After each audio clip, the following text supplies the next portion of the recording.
ಉಡುಪಿಯ ಕರಾವಳಿ junction under pass ನೀರು ಹರಿದು ಹೋಗಲು ಸೂಕ್ತ ಚರಂಡಿ ವ್ಯವಸ್ಥೆ ಇಲ್ಲದೆ ಕೃತಕ ನೆರೆ ಸೃಷ್ಟಿಯಾಗಿದೆ. ಕೆಲವು ವರ್ಷಗಳಿಂದ ಮಳೆಗಾಲದಲ್ಲಿ ಈ ಸಮಸ್ಯೆ ಎದುರಾಗುತ್ತಿದ್ದು ಸಂಬಂಧಪಟ್ಟ ಅಧಿಕಾರಿಗಳು ನಿರ್ಲಕ್ಷಿಸುತ್ತಿದ್ದಾರೆನ್ನುವ ಆರೋಪ ವ್ಯಕ್ತವಾಗಿದೆ. ಇಲ್ಲಿನ ರಾಷ್ಟ್ರೀಯ ಹೆದ್ದಾರಿ ಅಗಲೀಕರಣಗೊಂಡ ನಂತರ ಒಂದಲ್ಲ ಒಂದು ಸಮಸ್ಯೆಯಿಂದ ಜನರು ಹೈರಾಣಾಗುತ್ತಿದ್ದಾರೆ. ಮಂಗಳೂರಿನಿಂದ ಕುಂದಾಪುರ ಕಡೆಯಿಂದ ಬರುವ ವಾಹನಗಳು ಮಣಿಪಾಲ ಸಂಪರ್ಕಿಸಲು ಈ ಮಾರ್ಗವನ್ನೇ ಅವಲಂಬಿಸಿವೆ. ದಿನನಿತ್ಯ ಸಾವಿರಾರು ವಾಹನ ಈ ರಸ್ತೆಯಲ್ಲಿ ಓಡಾಡುತ್ತಿವೆ.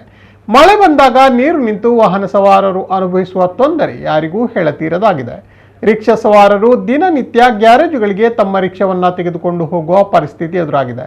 ಸಂಬಂಧಪಟ್ಟ ಅಧಿಕಾರಿಗಳಿಗೆ ಉಡುಪಿ ಶಾಸಕರು ಮತ್ತು ಉಸ್ತುವಾರಿ ಸಚಿವರು ಬಿಸಿ ಮುಟ್ಟಿಸಬೇಕಾಗಿದೆ.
ತುಂಬಿಕೊಂಡಿದ್ದರಿಂದ ವಾಹನ ದ್ವಿಚಕ್ರ ವಾಹನ ಅದೇ ರೀತಿ ವಾಹನಗಳೆಲ್ಲ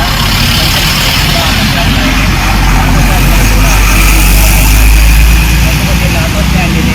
ಇನ್ನೊಂದು ಬದಿಯಲ್ಲಿ ಫ್ಲೈಓವರ್ನ ಅಡಿಭಾಗದಲ್ಲಿ ಕೂಡ ವಾಹನ ಬರ್ತಾ ಇದೆ.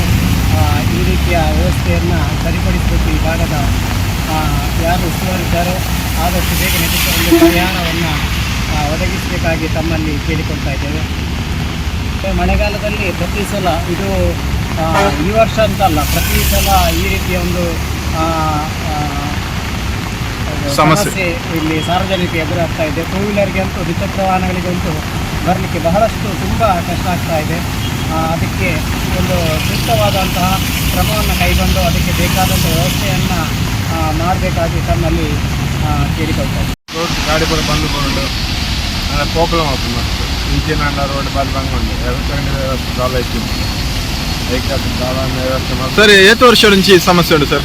ಕೆಲವು ವರ್ಷ ಒಂದು 7 ವರ್ಷ ಲೇರ್ಲ ನೆಕ್ಸ್ಟ್ 10 ಜನ ಕೊಡ್ತಿದ್ದೆ ಅಂಚದಪ್ಪ ನೆಕ್ಸ್ಟ್ ಗಾಡಿ ಬಂದು ಬಂದು ಬಂದು